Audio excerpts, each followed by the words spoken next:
സർക്കാർ നയങ്ങൾക്കെതിരെ കടകളടച്ച് വ്യാപാരികളുടെ പ്രതിഷേധം. സമൂഹത്തെ തളർത്തുന്ന വികലമായ നിയമങ്ങൾ തിരുത്തണമെന്നാവശ്യപ്പെട്ടാണ് സമരം. കാസർകോട്ട് നിന്ന് ആരംഭിച്ച വ്യാപാര സംരക്ഷണ യാത്ര തിരുവനന്തപുരത്ത് സമാപിച്ചു.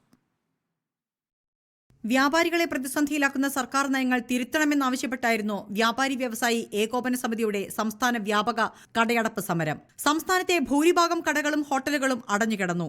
മെഡിക്കൽ സ്റ്റോറുകൾ അടക്കം ഉൾപ്പെടെ സമരത്തിൽ പങ്കെടുത്തതോടെ സാധാരണക്കാരെയും സമരം സാരമായി ബാധിച്ചു. ഞാൻ ഈ ലോട്ടറി കച്ചവടമായിട്ട് ഇൻവോൾവ് ആയിട്ടിരുന്നു. ഇപ്പോൾ തിരുവനന്തപുരം 3 മണി വരെ ലോട്ടറി വിറ്റ് കഴിഞ്ഞു. അപ്പോൾ ആരും വന്നിട്ടില്ല. കസ്റ്റമർ സാധനങ്ങൾ ടിക്കറ്റ് വാങ്ങിക്കാനായിട്ട് ആരും വന്നിട്ടില്ല.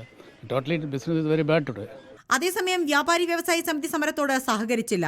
തെരഞ്ഞെടുപ്പ് അടുത്തപ്പോഴുള്ള രാഷ്ട്രീയ പ്രചാരണമെന്നായിരുന്നു പ്രതികരണം. അതിനിടെ വ്യവസായ മേഖലയിലെ വിവിധ പ്രശ്നങ്ങൾ ഉന്നയിച്ച് ജനുവരി 29-ന് കാസർഗോഡ് നിന്ന് വ്യാപാര സംരക്ഷണ ജാഥ ആരംഭിച്ചിരുന്നു.